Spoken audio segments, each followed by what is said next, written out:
B'mod formali l-kulleġġ tal-Kummissarji Ewropej fih dan il-Kummissjoni Ewropea iddeċieda li jwaqqaf proċedura ta' ksur kontra Malta. Dan il-ksur ta' proċedura nfetaħ kontra pajjiżna f'Settembru tal-2012, jiġifieri f'amministrazzjoni preċedenti, u kien dwar it-tariffi tad-dawl u l-ilma. Il-proċedura nfetħet wara li kienu bosta ċittadini Ewropej li jqogħdu f'Malta li lmentaw mal-Kummissjoni Ewropea fuq il-prezzijiet li kienu qed iħallsu. Tariffi li kienu madwar 30% ogħla minn dawk li kienu iħallsu iċ-ċittadini Maltin. Dan wassal biex il-Kummissjoni Ewropea bdiet proċeduri kontra Malta fuq bażi ta' diskriminazzjoni bejn ċittadini Ewropej.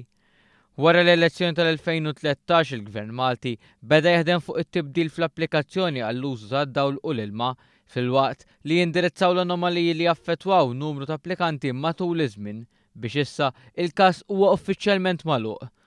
Apparti dan il-ksur mill-bidu tas-sena nagħlqu 13 il-każ ieħor.